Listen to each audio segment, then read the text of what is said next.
പഠനവും ജോലിയും വാഗ്ദാനം ചെയ്ത യുവാക്കളെ വിദേശ രാജ്യങ്ങളിലേക്ക് കൊണ്ടുപോകുന്ന ഏജൻസികളുടെ വിശ്വാസ്യതയുടെ കാര്യത്തിൽ യുവാക്കളും മാതാപിതാക്കളും ജാഗ്രത കാണിക്കണമെന്ന് സംസ്ഥാന യുവജന കമ്മീഷൻ ചെയർപേഴ്സൺ എം ഷാജർ. യുവജന കമ്മീഷന്റെ ജില്ലാ അദാലത്തിന് ശേഷം സംസാരിക്കുകയായിരുന്നു അദ്ദേഹം. ഏജൻസികളുമായി പണമിടപാട് നടത്തുമ്പോൾ ബാങ്ക് അക്കൗണ്ടുകൾ വഴി തന്നെ നടത്തി രേഖയുണ്ടാക്കിയെടുക്കണമെന്നും ഷാജർ പറഞ്ഞു. ന്യൂ ജനറേഷനുകൾക്കിനി ന്യൂജൻ കോഴ്സുകൾ പഠിക്കാം ശ്രീശങ്കരാചാര്യയിലൂടെ. അഭിരുചിക്കനുസരിച്ച് തിരഞ്ഞെടുക്കുവാൻ നിരവധി കോഴ്സുകൾ, അതിവേഗം ജോലി നേടാൻ Sreesankaracharya. Gulf bazaar building near new bus stand, Kasaragod. Contact 8547508088.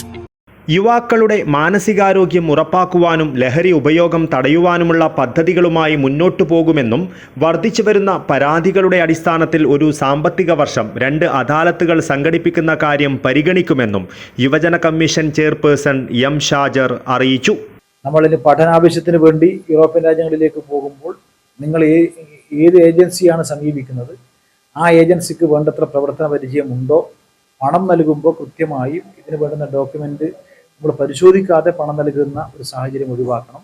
1 രൂപ പണം നൽകുകയാണെങ്കിൽ അതിന് പണം കൊടുത്തു എന്ന് സാക്ഷ്യപ്പെടുത്തുന്ന തെളിവുകൾ നമുക്കിടയിൽ ഉണ്ടാകണം. അക്കൗണ്ട് മുഖാന്തരം മാത്രം പണം കൊടുക്കുന്ന സാഹചര്യം ഉണ്ടാകണം. 2, ഇത്തരം സ്ഥാപനങ്ങളിലേക്ക് അക്കൗണ്ട് മുഖാന്തരം പണം കൊടുക്കുമ്പോഴും ആ സ്ഥാപനത്തിൻ്റെ വിശ്വാസ്യത കൂടി കണ്ട് ഏതെങ്കിലും ഒരു പരസ്യത്തിൽ മാത്രം ചെന്നുപെട്ട് പണം കൊടുക്കുന്ന സാഹചര്യം ഒഴിവാക്കാൻ വേണ്ടി തയ്യാറാകണം.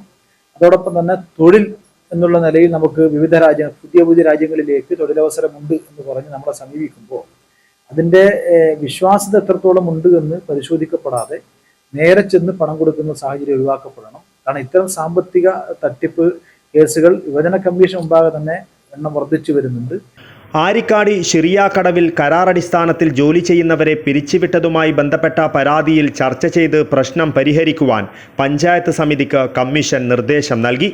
വിദേശത്ത് ജോലി വാഗ്ദാനം ചെയ്ത് പണം തട്ടിയ പരാതി, സാമൂഹിക മാധ്യമങ്ങളിൽ അപകീർത്തിപ്പെടുത്തൽ, കോളേജ് വിദ്യാർത്ഥികളെ അന്യായമായി സസ്പെൻഡ് ചെയ്തത്, ഗാർഹിക പീഡനം, സൈബർ തട്ടിപ്പ്, PSCയുമായി ബന്ധപ്പെട്ട പരാതി എന്നിവയാണ് കമ്മീഷന് മുന്നിലെത്തിയത്.